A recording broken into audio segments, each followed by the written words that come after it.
আসসালামু আলাইকুম। আশা করি সবাই ভালো আছেন। এই যে ব্যাগটির ৩য় পার্টে আমি আরেকটি কালার ইউজ করেছি এবং একইভাবে ঘর কমিয়ে এবং বাড়িয়ে আমি এখানে এই যে ব্যাগের সাইজটা এখন দেখা যাচ্ছে। আমি লাস্টে একটু করে আমি কিভাবে কাজটা করলাম সেটা একটু দেখিয়ে দিতে চাচ্ছি।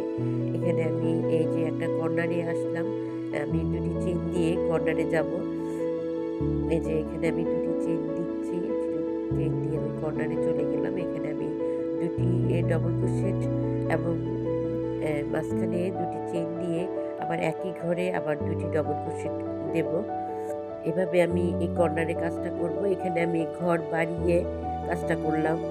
এই যে এখানে আমি ২ টি ডবল ক্রোশেট দিয়ে মাঝখানে ২ টি চেইন দিয়ে তারপর আবার ২ টি ডবল ক্রোশেট দিচ্ছি। এখানে আমার ঘর বাড়লো। তারপর আমি আবার ২ টি চেইন দিয়ে পরের ঘরে যাব। ২ টি চেইন দিয়ে আমি মাঝখানের যে ফাঁকা জায়গাটা সেখানে ২ টি ডবল ক্রোশেট করব। এভাবে আমি ২ টি চেইন তারপর ২ টি ডবল ক্রোশেট এভাবে করে এসেছি আমি। মাঝখানে ঘরটাতে মাঝখানে যে উম এ কর্নারটা আছে সেখানে পর্যন্ত আমি এভাবে করে যাব। মাঝখানে কর্নারটাতে গিয়ে আমার ঘর কমে আসবে। তাতে একটি ডিজাইনটা আপনারা বুঝতে পারবেন কিভাবে আমি করে এসেছি। এই যে এখানে আমি এইটুক পর্যন্ত এখানে শেষ করব লাইনটা।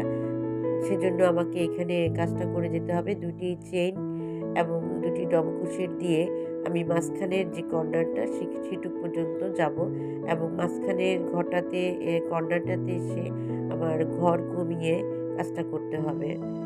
এখানে এই যে আমি ২ টি চেইন, ২ টি ডবল ক্রোশেট এভাবে আমি পুরো লাইনটা করে এসেছি।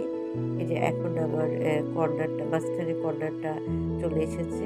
মাঝখানে কর্নারটাতে আসার পরে আমি এই যে দেখতে পাচ্ছেন আমি ১ম এ ২ টি চেইন দিয়ে একটি ডবল ক্রোশেট করব এবং এই যে আমি সুতাটা ধরে রাখবো, ২ টি লুপ ধরে রাখবো, এগুলো ছাড়বো না এবং পাশে আরেকটি ডবল ক্রোশেট করে আমি একসাথে ৩ টি লুপ ছেড়ে দেব এবং মাঝখানে কোনো চেইন না করে এভাবে আমি আবার ডবল ক্রোশেট করছি এবং ২ টি লুপ ধরে রাখছি এবং পরের ঘরে আবার আরেকটি ডবল ক্রোশেট করে একসাথে ছেড়ে দিচ্ছি। তাতে একটি এখানে ঘর কমানো হলো এবং একটি কর্নারটা এই দেখা যাচ্ছে এখানে। তারপর আবার ২ টি চেইন করে আমি মাঝখানের ফাঁকা জায়গায় আবার ২ টি ডবল ক্রোশেট করলাম। এভাবে আমি এই যে কর্নার পর্যন্ত আসবো।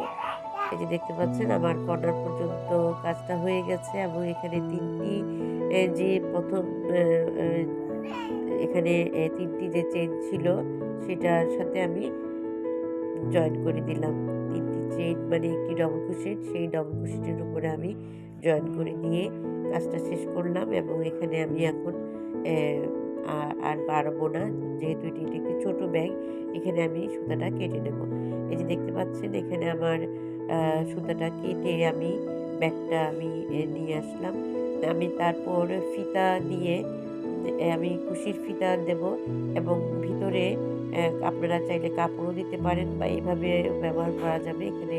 একটি এ এখানে এই যে চেইন দিয়ে বা একটি বোতাম দিয়ে আটকিয়ে দেওয়া যাবে। আমি পরে কমপ্লিট করে অবশ্যই আপনাদেরকে দেখাতে নিয়ে আসবো এবং এখানে একটি ফিতা দেব। আম এই যে এখানে মোটামুটি আমার ব্যাগটা রেডি হয়ে গেল।